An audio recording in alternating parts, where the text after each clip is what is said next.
Alô, alô, terceiro ano! Estamos chegando com a nossa disciplina de Química, a terceira nesse formato. Se você perdeu alguma, fique tranquilo, eu criei aqui uma playlist para que você possa ir revisar algum ponto da aula, das aulas anteriores e realizar os seus exercícios de fixação. Por falar neles, como estão os seus, tá? Não deixe de entregar, tá? Muitos alunos estavam pontuando aí a quantidade de trabalhos que os professores estavam direcionando a vocês. Então, na terça-feira de Química, eu posterguei sempre a nossa data de entrega. Então, o exercício da aula de hoje, você terá até a semana que vem, a próxima terça-feira, o dia da nossa aula, para me entregar. Uma semana aí para você conseguir realizar com calma, tranquilidade e acompanhando aqui a nossa aula. Como eu sempre faço no comecinho dela, ó, material complementar que eu gostaria que vocês pegassem aí a sua apostila, a apostila aqui do nono ano, frente B, que nós iniciamos aqui com vocês, tá bom?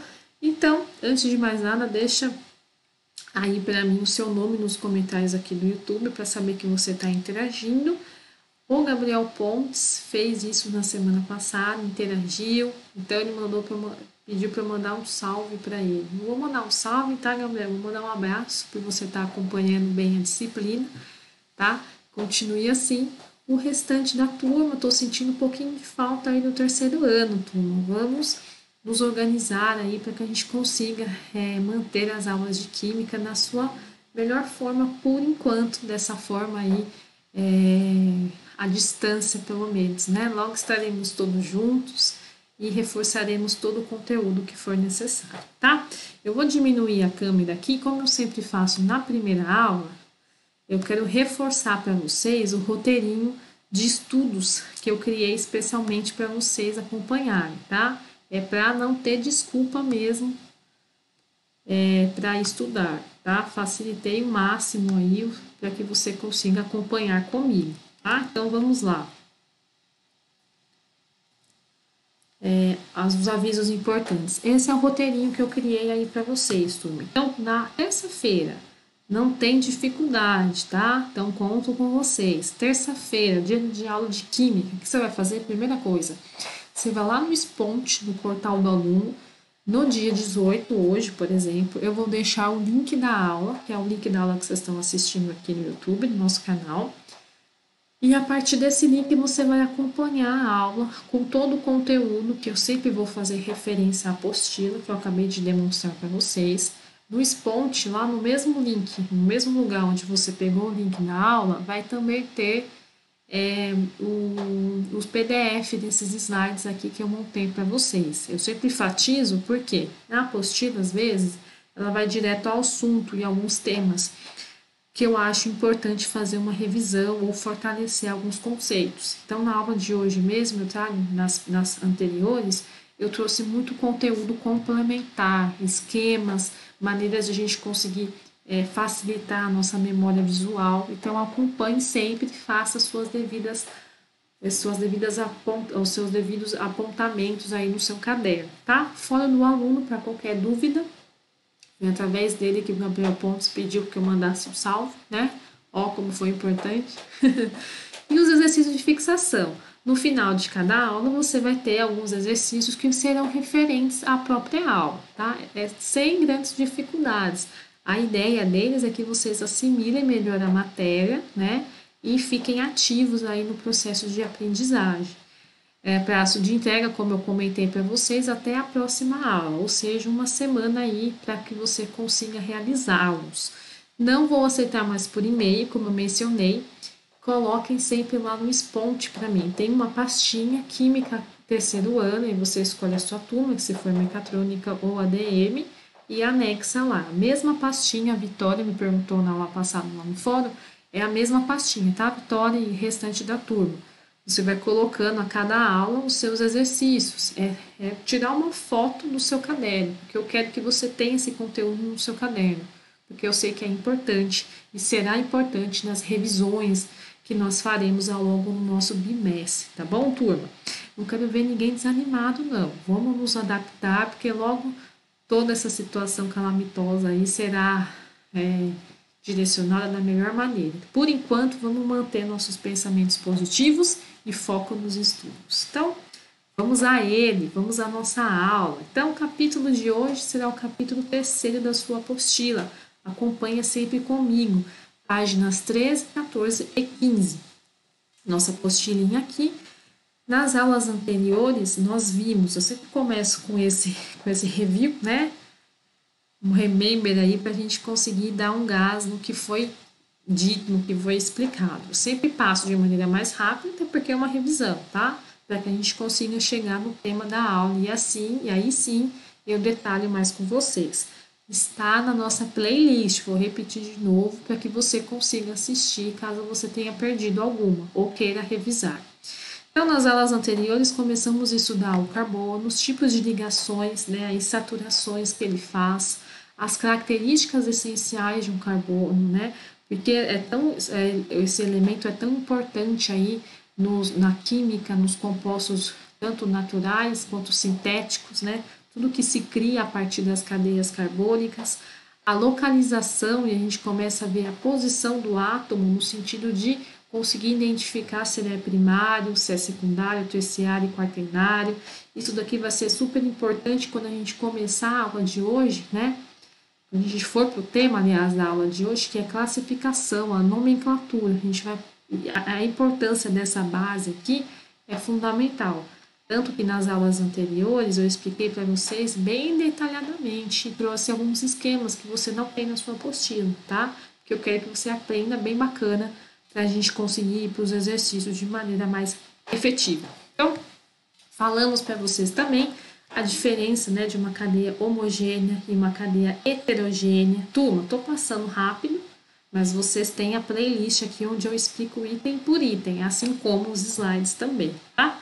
Quando é uma cadeia aberta, uma cadeia normal, uma cadeia ramificada, né, alguns exemplos, enfatizando a diferença dessa posição, dessa simetria das cadeias carbônicas. E aqui na aula passada nós começamos a falar sobre a simplificação. As fórmulas estruturais, como expliquei para vocês, são compostos muito grandes, por exemplo, os polímeros, os plásticos, são macromoléculas, né? Como a gente consegue representar isso de uma maneira mais prática? A gente representa através dessas fórmulas estruturais, tá? E elas podem ser representadas de maneiras diversas. Coloquei até a observação que eu fiz de amarelo na aula passada, permanece aqui, né? Demonstrando para vocês. A gente tem a mesma formulação, só que eu consigo representar de maneiras diferentes. Essas fórmulas aqui, gente, são fórmulas gigantes, são macromoléculas. É lógico, não tem nem lógica eu representar ela de uma maneira tão grande assim. Então, eu consigo simplificar e demonstrar para vocês as características principais dessa molécula que vão se repetindo ao longo dela, tá? Isso daqui é um hidrocarboneto, porque ele é formado por hidrogênio e carbono. Vamos começar aqui, a gente tem os tipos de representação, né? Essa representação, ela representa o mesmo tipo de estrutura química do que essa daqui, mas olha visivelmente como são diferentes, tá? Essa noção a gente precisa começar a ter. Expliquei quando é um hidrocarboneto e quando não é um hidrocarboneto, né? Começamos a falar sobre a fonte, como o hidrocarboneto está presente na matriz energética. Trouxe alguns exemplos, desde o GLP até isqueiros. Falamos sobre algumas características, tais como polaridade, densidade, solubilidade. Expliquei para você porque ele tem baixo ponto de fusão e baixo ponto de ebulição. Essas características aqui são bem interessantes a gente começar a entender. E esse termo bacana que confunde muitas vezes a gente, que é as propriedades específicas desses tipos de materiais. Elas podem ser físicas, quando eu me refiro à fusão e ebulição, ou organoléticas, que nós chamamos, né, que a gente consegue perceber pelos diferentes órgãos dos sentidos, como cor, cheiro, odor, brilho, textura. Isso é muito comum em compostos de cadeias carbônicas. Até para o teste que a gente faz em química, o teste de chama que a gente aquece algum tipo de plástico, por exemplo, e a partir do tipo de fumaça que ele exala, a cor, a consistência, a gente consegue definir que tipo de plástico é e, consequentemente, a estrutura química dele. Enfim, só um exemplo dos vários formas de demonstrar esse tipo de propriedades organolépticas. E na aula de hoje, né, a gente vai falar um pouco sobre a nomenclatura de compostos nessa cadeia aberta aí, dessa cadeia normal que nós chamamos. Turma, eu falo para vocês a nomenclatura orgânica, né? A gente sabe que os compostos orgânicos, lembra que nós explicamos para vocês, são milhares de compostos orgânicos. Então, como eu consigo definir? Perceba que a indústria, de modo geral, ela tem a indústria química é muito forte, ela está presente em muitas outras indústrias. Por exemplo, a indústria de petroquímicas, né? Os combustíveis, gasolina, qualquer tipo de álcool, o álcool que nós temos falado bastante aí, o álcool 70%, né, na época de pandemia, né, a indústria farmacêutica que está realizando várias pesquisas aí no sentido de conseguir trazer uma vacina nova, uma vacina recente, né, que seja efetiva para a pandemia, né, para o coronavírus. A química está presente em diversos setores, porque os compostos orgânicos que eu citei simplesmente nessas aplicações, considerando que são muito mais, são apenas exemplos, esses compostos orgânicos estão presentes porque são milhões. Então, a nomenclatura orgânica ela vai definir os grupos e funções desses materiais. E a gente separa os semelhantes, né? Como se eu pegasse todos os alunos e definisse quem gosta, os alunos, o grupo que gosta de química, o grupo dos alunos que gostam de matemática e os grupos que preferem artes. Eu tenho certeza que o grupo de químicas ia bombar, né? No terceiro ano ia ser a maioria, né? Então não vou nem citar química para não deixar os outros professores tristes. Mas só brincando aí, dando um exemplo de como a gente faz com esses compostos orgânicos. A gente estrutura eles, separamos eles de acordo com as suas funções e um comportamento químico que é semelhante. E a partir disso, a gente consegue abrir o campo de química orgânica e estudá-los grupo por grupo. E, consequentemente, nomeá-los, a nomenclatura. O que é o butano? O que é o etileno? O que é o polipropileno? Através disso, da nomenclatura, eu consigo definir para vocês a estrutura química que esse material tem. E tenho certeza que a partir disso a gente consegue definir as propriedades químicas, físicas do material e, por que não, as aplicações. A gente sabe que as aplicações dos materiais que nós temos hoje em dia são oriundas, né, das propriedades que eles têm. E a propriedade química é fundamental nisso. Tá? Então, o comportamento químico que eu menciono, acompanha aqui comigo sempre no slide, coloquei até um laser.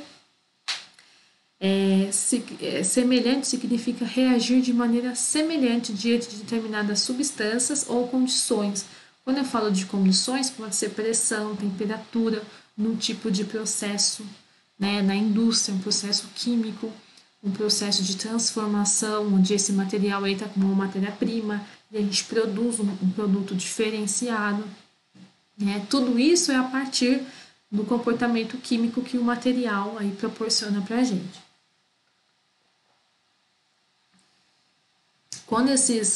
E a gente entra numa nova palavrinha que é o grupo funcional. Esse comportamento vai originar para a gente os grupos funcionais. Já te explico e a gente comenta os principais grupos funcionais que nós temos aí em química orgânica. Antes disso, eu vou trazer um tópico super importante, coloquei até de laranja aqui, que é a nomenclatura IUPAC, né? O que é IUPAC? Para início de conversa. Traduzindo aí, quer dizer o quê? União Internacional de Química Pura e Aplicada. Gente, ela existe desde 1892 e esse órgão é super importante, porque a partir desse ano aí, ela começou a reunir reuniões internacionais envolvendo os principais químicos, né? Principalmente pessoas envolvidas na pesquisa, na parte acadêmica, conceituados para aperfeiçoar essa nomenclatura. Lembra que a gente sempre fala no sistema internacional, da ABNT, né? A facilidade que a gente tem quando todos nós, o mundo inteiro, fala a mesma língua, ainda que não seja um idioma, mas sim uma nomenclatura quando a gente se refere à química, né? Então, a maneira como a Braskem, por exemplo, que é uma petroquímica internacional. A gente tem a Braskem, a gente tem unidade da Braskem aqui no Brasil, né? Quando a gente se refere, quando a gente conversa com outras pessoas dessa mesma fábrica, Braskem, em outros países, e eu falo sobre resinas, né? Eu falo sobre materiais plásticos, eu falo sobre materiais compostos orgânicos, eu vou mostrar a mesma nomenclatura que o pessoal de fora, né? Então, isso é uma nomenclatura IUPAC que nós chamamos, né? É uma padronização na forma de nomear os nossos compostos orgânicos, que serão objetos do nosso estudo, tá bom? Então, qual que é a importância dela? A nomenclatura, até frisei aqui para vocês, é muito importante, pois atualmente existem mais de 19 milhões, é pouco? Você acha pouco? 19 milhões de substâncias presentes em inúmeros produtos, usados tanto na indústria, em laboratórios e no nosso dia a dia. Então, imagina a quantidade de substâncias que nós temos hoje, né, que serve de matéria-prima até mesmo para produzir outras. Se a gente não consegue, se nós não temos um aparato aí de nomenclatura da IUPAC para conseguir nomear e organizar essas estruturas, imagina a confusão que não seria e a quantidade de erros que nós teríamos nas indústrias, no processo de conversão de matéria-prima, tá? Então, era super importante. E antes de começarmos, não poderia deixar de citá-la. Então, a partir disso, a nomenclatura aí da IUPAC fornece para a gente as diferentes funções orgânicas, né? As funções orgânicas é quando eu começo a separar os tipos de compostos de acordo com a estrutura química, de acordo com a semelhança e comportamento químico similar. Perfeito? Então, aqui nós começamos na aula passada a falar sobre as funções de hidrocarbonetos, quando a gente tem o carbono e hidrogênio apenas, não tem outro elemento ligante. Eu tenho as funções oxigenadas, quando aparece uma função parecida com o hidrocarboneto, né, pela sua composição, composto por carbono e hidrogênio, só que aparece também o oxigênio. As funções nitrogenadas, que nós chamamos, quando a gente tem o nitrogênio fazendo parte aí da cadeia principal dela, os halogênios e assim por diante. Antes de entrar na tabelinha que eu gostaria de mostrar para vocês, que a gente vai esmiuçar nas próximas aulas, trouxe esse slide para você identificar. Quando eu falo grupo funcional, pessoal, uma parte da química orgânica, até deixei o resuminho para vocês, que começa a entender os compostos do elemento carbono, que começam a ser reunidos em grupos com características estruturais e propriedades semelhantes, formando assim o que nós chamamos de grupos funcionais. Quer um exemplo? Olha aqui para o outro lado, ó. A gente tem esse OH, né? Nós chamamos de hidroxila. Esse hidroxila, ó, ele está presente. Acompanhe com o laser aqui para você memorizar bem. Essa primeira parte aqui é um tipo de reação, esse daqui é outra substância, e esse terceiro é uma substância diferente. Perceba que são substâncias diferentes pela própria configuração dela, né? Aqui a gente tem até um anel benzênico. Esse OH, quando ele está ligando na unidade, na cadeia principal do material, ele fornece para a gente um grupo funcional do álcool. Então, eu sei, se eu tenho um OH sendo ligado na estrutura principal dessa cadeia, eu sei só olhando que trata-se de um álcool. Esse álcool pode ser diferente, pode ser um álcool, pode ser um fenol, pode ser um enol, enfim, ele pode ter toda uma característica específica, mas a partir desse OH, eu sei que trata-se de uma classe que chamamos de álcool, tá? A essa classe nós chamamos de grupo funcional. O mesmo acontece com muitos outros materiais.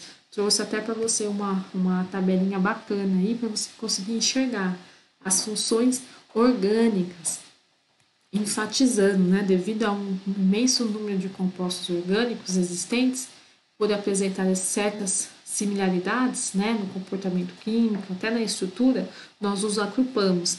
Olha o álcool aqui. Então, quando eu tenho esse traço aqui, é como se fosse um terminal. Estou ligando o hidroxila, né, que é um grupo funcional do álcool. Se ele estiver presente, eu sei que o material é um álcool, né? Eu tenho o álcool etílico, que é o etanol, presente aí em combustíveis, em componentes de bebidas alcoólicas, enfim, como solvente super utilizado aí na indústria de embalar, na indústria alimentícia, né, como solvente, muito usado. A gente tem o hidrocarboneto, que foi o primeiro grupo funcional estudado, inclusive na aula anterior, que nós falávamos aí sobre o composto de carbono e hidrogênio, né? O aldeído, olha o aldeído como muda. Aqui a gente tem uma cadeia se ligando a ele através de uma insaturação, uma dupla ligação, e você tem presente o carbonila. Essa carbonila, turma, assim como a hidroxila, é a configuração mais simples de uma função, nesse caso de álcool, e nesse caso de uma função de aldeído, ou seja, é o que caracteriza um grupo funcional do álcool, a hidroxila, e aqui embaixo a carbonila, que nós chamamos, é o que vai caracterizar um aldeído, tá? A gente tem esse aldeído presente no formol, né? Na indústria de beleza, ele é muito utilizado. E aqui a gente tem outras substâncias, fique tranquila se está causando um certo reboliço aí na sua cabeça. Nós falaremos de cada uma dessas propriedades, dessas substâncias, nas próximas aulas com mais calma, tá? A ideia de hoje é só demonstrar para vocês que as substâncias demandam grupos funcionais distintos, que são caracterizados aí pelo que nós chamamos, né, de grupo funcional, e a partir desse grupo funcional, os materiais têm características de cadeia específicas e, consequentemente, aplicações distintas um do outro, né? O éter, por exemplo, a gente usa ele muito na indústria como anestésico, como solvente. O éster, olha a configuração do éster. O éster a gente usa muito como aromatizante, né? Aí entra as propriedades que nós chamamos, lembra? Aqui a nossa propriedade organolépticas, entra muito nessa parte do éster, porque é possível, através do cheiro forte que o éster exala, a gente consegue definir, a gente consegue identificar que naquela substância, naquela solução, eu tenho um grupo éster, porque ele costuma ter um cheiro característico, sendo utilizado até muito como aromatizante. E assim por diante, nós temos o carboxílico, que é um tipo de ácido, ó como nós chamamos de carboxila, né? É uma dupla de OH que lembra o álcool, sendo ligado com uma dupla de oxigênio. Bati o olho nessa estrutura, sei que trata-se de um ácido carboxílico. Ele é muito usado na indústria alimentícia, né? Na solução aquosa aí que a gente chama de vinagre. Ele é um dos princípios ativos. Temos a amina. A amina, no caso, a diferença da amina com o éster é uma propriedade organoléptica, porque a gente consegue sentir pelo cheiro, né? A amina tem um cheiro muito desagradável, tá? Parece que é como se fosse um cheiro de comida quando passa do ponto, é um cheiro muito forte. A amida a gente usa muito como analgésico, sedativo, pela estrutura de adoçante que ele tem. Olha a estrutura dele, olha o nitrogênio aqui no meio, né? A gente chama esse grupo de metilacetamina. E essa tabelinha, você tem uma tabelinha parecida aí na sua apostila, nas páginas que eu falei, será nosso objeto de estudo na próxima aula, tá? Aqui a gente tem o prefixo, que é o número de carbonos, por isso que eu iniciei a nossa primeira aula nesse formato, explicando para vocês. A gente fez isso na nossa última aula presencial, lembra que a gente fez um review para vocês, um remember aí? E a gente foi marcando para vocês a quantidade de carbono, quando ele é primário, terciário, quaternário. Isso é importante porque a gente começa a nomenclatura dessa cadeia carbônica a partir do prefixo dele. Então, ó, você tem uns carbonos, você tem 2 ET, você tem 3 carbono é prop, 4 but, né? E assim por diante. A questão da saturação, a insaturação da cadeia, que foi objeto de estudo aqui nas nossas aulas. Você deve ter até aí os slides, se não, volta no Sponte, na aula certinho, deixa o PDF lá para você acompanhar. E por fim, a gente finaliza com o sufixo da função. Então, por exemplo, se eu tenho 2 carbonos, eu tenho uma ligação simples, eu tenho etanol. Se termina com OH, eu tenho ET de 2 carbonos, AN de ligações saturadas, etanol. E o final dele, do sufixo, é o OL, porque é um álcool. Se eu tiver o OH, que é a nossa intoxina na minha formulação.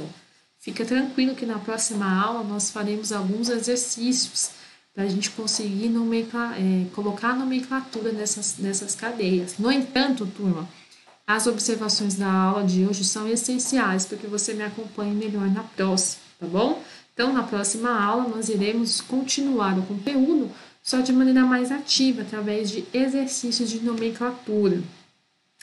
Esses daqui são os exercícios aí de fixação da aula de hoje. Eu peço que vocês realizem, tá? Eu sempre deixo os slides também no Sponte, no mesmo lugar onde você pegou o link da nossa aula de hoje. Então, faça as suas anotações, serão imprescindíveis aí para que você acompanhe na próxima aula, tá bom? Não deixem de entregar os seus exercícios.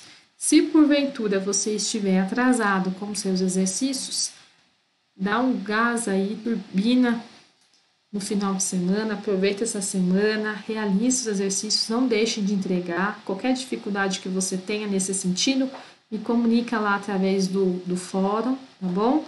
É uma metodologia através dos exercícios aí para que você tenha uma aprendizagem ativa, você participe desse processo. Da mesma forma que nós faríamos se estivesse presencialmente. A participação de vocês é fundamental. Então, até a próxima aula. Qualquer dúvida, coloquem lá no fórum e bons estudos!